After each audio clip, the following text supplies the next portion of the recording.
ចិត្តអូនរន់ធន់ពេលផ្ញើសំបុកអ្នកផងធ្វើគាត់ជីវិតទៅហើយរៀបរាប់ពីពេជ្រកំបងភ្លេចឡើយតែមុំអូនហើយតែចិត្តអូនព្រួយយំតែស្រណងម្ដាយអូនរសយាប្រហាចិនបងពីដងបងទាំងទាំងគូបអូនអត់មានសំដងអាបងទិញឲ្យគាត់ឲ្យចោលអងព្រោះចង់សាងជួងអូនឲ្យពីរួងពួងដូចគិរីដែរណាងចំនួនជូនម៉ែទឹកដីតែមកចំណៃម្ដាយអូនជន់ជីបងខ្មាំងគេណាស់អ្នកគុំបាយមួយលើកជាពីរ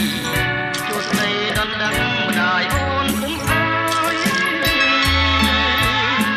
បាយបៃលិនកណ្ដៀងត្បូងឆាំង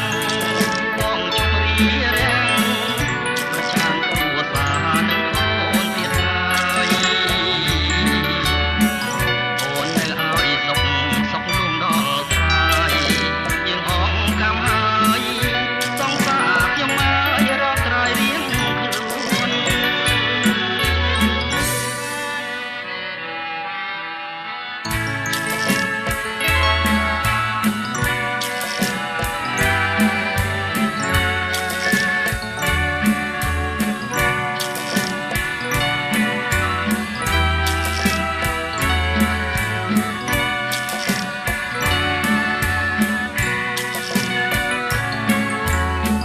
ដែរណាងចំនួនជូនម៉ែទឹកដីហើយមកចំណៃម្ដាយអូនជន់ឈ្លីបងខ្មាំងគេណាស់អ្នកគុំបាយមួយលើកជាពីរជួស្ដីដណ្ដឹងម្ដាយអូនគុំអើយបាយបៃលិនកណ្ដៀងត្បូងឆា